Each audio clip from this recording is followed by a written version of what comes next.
Yo, listen, bro. Whoever eats first is gay. ええええええBro, what the fuck? You're 7 when the teacher calls it getting to sit somewhere new. She says it like a gift, like you want something. Really, it's just an alphabetical list, and your last name lands you 3 rows from the window, next to nobody in particular. You don't know yet that somewhere new is just what adults call wherever there's an empty chair. You smile anyway because she smiled, and at 7, you still think the way grown-ups describe things is the same as what those things actually are. You're 9 and you already know you're quiet. Not shy exactly, just careful. You watch before you talk. You notice things other kids don't. Who's having a bad day? Who's about to cry? Who's faking a laugh? Nobody asks you what you notice. They just say he's quiet like it's a diagnosis and move on to somebody louder. You're 11 and you start wearing your hair a little different. Glasses a little bigger. And it works. In the worst way. People stop looking at you at all. It's easier. Being looked at means being asked questions, and you don't have good answers. So you let yourself become part of the background. Furniture with a heartbeat. You tell yourself this is fine.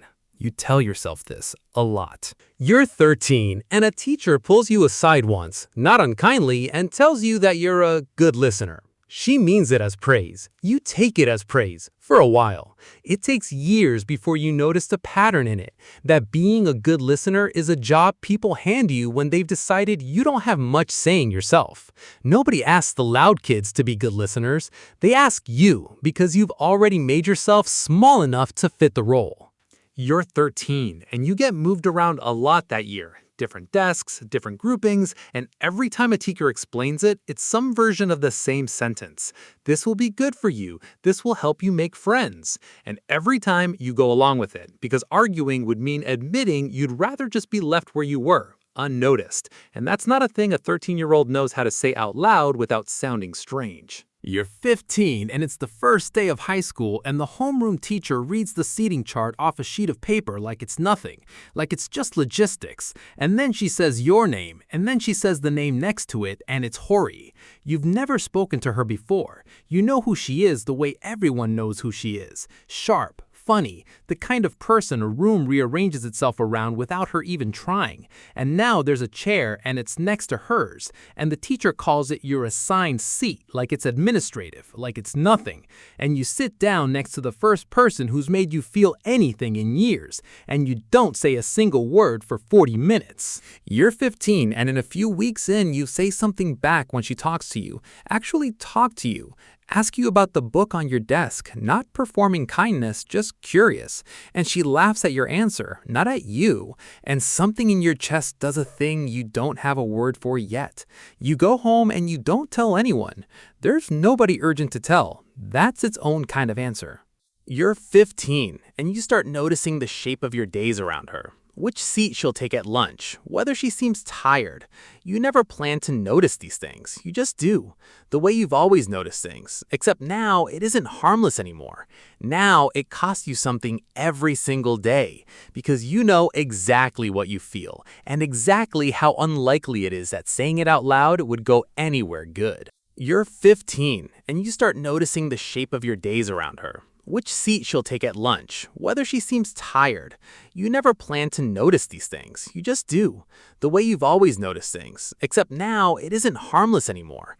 Now it costs you something every single day, because you know exactly what you feel, and exactly how unlikely it is that saying it out loud would go anywhere good. You're 16, and there's a day you almost say something. You've rehearsed it in your head so many times, the words don't even feel like words anymore. Just noise you carry around. And then she mentions someone else, not with any weight to it, just mentions them, the way you'd mention weather, and you feel something drop in you, fast and total, and you smile, and you say something normal back, because the alternative is making her day worse just to make yours feel less alone, and you decide, quietly, that you're not going to do that. You bury it. You don't examine that decision too closely because if you look directly at how much it costs you, you're not sure you'll be able to keep making it every day. You get good at burying things.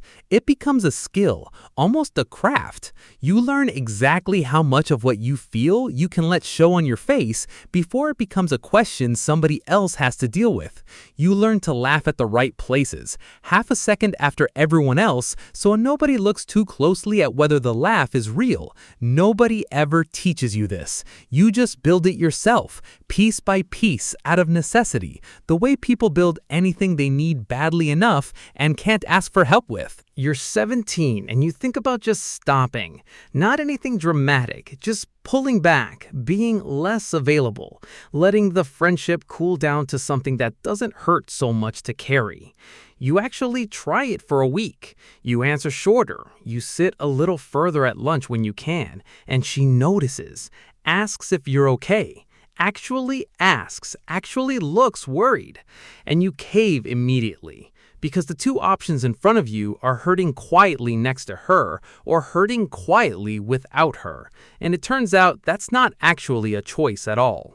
You're 17 and you understand, finally, all the way down, that this isn't going to resolve into some moment where everything gets said and everything changes.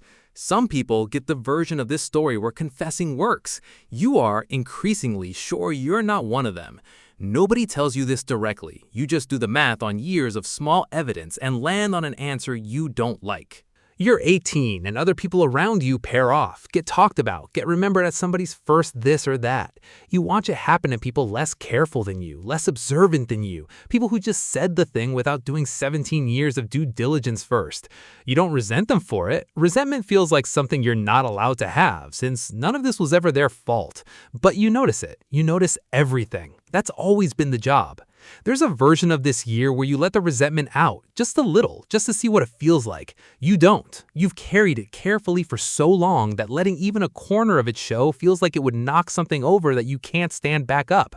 So you keep carrying it the way you always have, quietly, evenly, like it weighs nothing, even on the days it weighs everything. You're 19, out of that school now, and you look back at your seat by the window like it was the center of something, even though nobody else would ever describe it that way. To everyone else, it was a seating chart. To you, it was the only room you've ever fully lived in. That gap between what a thing was to you and what it looked like to everyone else is where you've spent your whole life. You're 20 and you meet other people. Date a little, nothing that lasts, and every time it ends, you find yourself doing the same quiet comparison you swore you wouldn't do, measuring the new person against the memory of a girl you sat next to for 2 years and never once told the truth. It's not fair to anyone, least of all yourself, and you know that. And you do it anyway, because the heart doesn't care much about what's fair. You're 20, and you finally say it out loud once to a friend late at night, half as a joke so I won't cost as much if it lands wrong. Your friend doesn't laugh. Just nods, like it's the least surprising thing they've ever heard, like everyone already knew, like you were never as invisible as you thought you'd made yourself. That's its own strange kind of grief, realizing the thing you spent years hiding was never actually hidden. It just never mattered enough to anyone to say anything about. You're 22, and you hear, secondhand, through people who don't know it means anything to you, that she's doing well, that she seems happy, and you feel something that isn't quite grief and isn't quite relief sitting right next to each other in your chest, the way the two of you used to sit in that classroom. You don't reach out. There isn't really anything to say that would sound like it was fishing for something. You let it go, the way you've let most things go, quietly, without an audience, without anyone ever knowing there was something to let go of. You're 25, and you understand, in the plain way you understand most things by now, that some people's stories get told, and some people are just a chair next to the person whose story gets told. She'll be a story someone tells. You'll be a detail in it, if you're in it at all. The quiet one, the one from homeroom, a name half remembered. That used to feel unbearable to think about. Now it mostly just feels true. And true things are easier to carry than unfair ones, even when they're the same thing. Here's what nobody says out loud about people like you. You didn't get the ending where it all comes together. You didn't get remembered, But you also didn't fall apart. You sat next to something you couldn't have every day for years, and you were still kind. You never made it her problem. You never made anyone pay for what you didn't get to say. That's not nothing. It's not the victory anyone writes songs about, but you're still here, steady, intact, still capable of caring about someone without it costing you your whole self. Some people get remembered. You got to survive it with your hands clean. On the days it still aches, that's the part you hold on to, quietly, the way you've held on to everything else.